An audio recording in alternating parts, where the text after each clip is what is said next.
summertime in full gear, we had another topic that we wanted to discuss with you today, and that is beginning your financial garden. Yeah, Leah, there's certainly something exciting about planting a fabulous summertime harvest. Growing up, I remember gardening with my grandparents, and for them, it was really more of a hobby, but for my siblings and I, it was always a wonderful family experience. But before we get into what's in your financial garden, let me read our disclaimer. This podcast is being recorded on June 4th, 2024. The contents of this podcast are strictly for informational purposes only, and nothing said should be taken as investment, tax, or legal advice. It is important to discuss your strategies with a professional before making any financial decisions, as the strategies discussed may not be suitable for you specifically. Just as you nurture plants to grow, you can cultivate your financial garden. Here are some steps to consider when planting your financial garden. Although gardening and financial planning are similar, have you ever considered what is in your financial garden? When developing a financial plan, it's essential to lay the groundwork, build a strong foundation, and carefully tend along the way. Starting with the seedlings.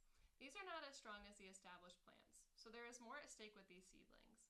You do not want to be caught neglecting them. Likewise with your financial habits that require care and attention before they can become routine.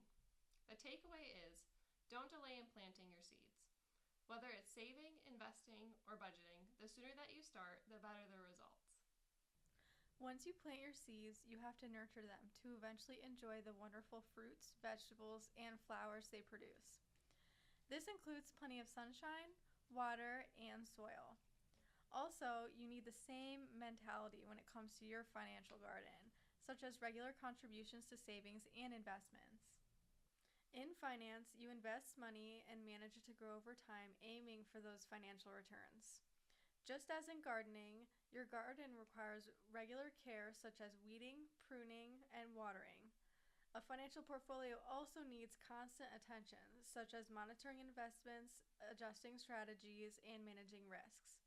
A healthy garden benefits from a variety of plants, just as a robust financial portfolio benefits from the diversification across different classes to achieve said risk.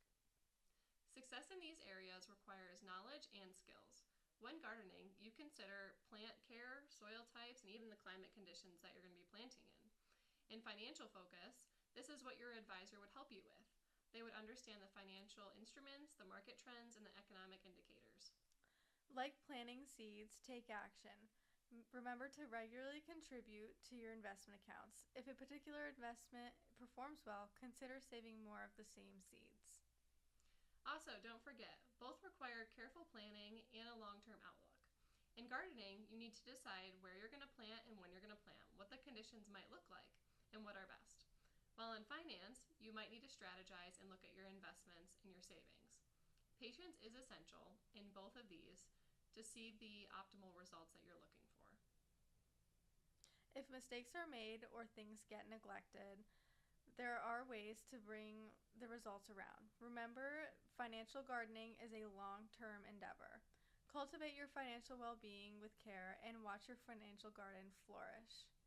With that information, we wish you happy planting this season. And as always, don't forget, Share the wealth.